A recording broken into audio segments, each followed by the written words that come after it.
રાજ્યના નાગરિકોને શુદ્ધ ખોરાક મળી રહે તેના માટે રાજ્ય સરકાર તથા રાજ્યનું ફૂડ એન્ડ ડ્રગ ડિપાર્ટમેન્ટ સતત કામગીરી કરી રહ્યું છે, જેના ભાગરૂપે ગઈકાલે ચંડીસર બનાસકાંઠા ખાતેથી શ્રી સેલ્સ એજન્સીમાં શ્રી ભાવેશ ચોખાવાળાને ત્યાંથી લગભગ 5.5 ટન જેટલું બનાવટી ભેળસેળવાળું ઘી કે જેની કિંમત 35 લાખ થાય છે તે જપ્ત કરવામાં આવ્યું છે.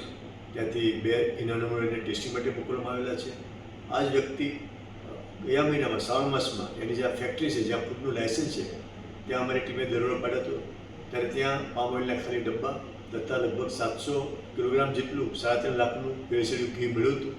અને આ વ્યક્તિની મોડસ ઓપરેન્ડી આ ફેક્ટરીમાં ઘી બનાવીને અજ્ઞાત સ્થળે કોઈ લાયસન્સ ન હોય એવી જગ્યાએ ગોડાઉનમાં માલ શિફ્ટ કરતા હતા.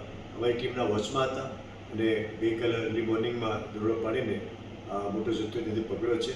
અને આ જે મોટો ભેળસેળનો જથ્થો જે છે તે આવતા તહેવારોમાં માર્કેટમાં વેચવાની ફિરકીમાં હતા અને મીન ટાઈમ અમારી ટીમે અમને પકડી દીધેલા છે.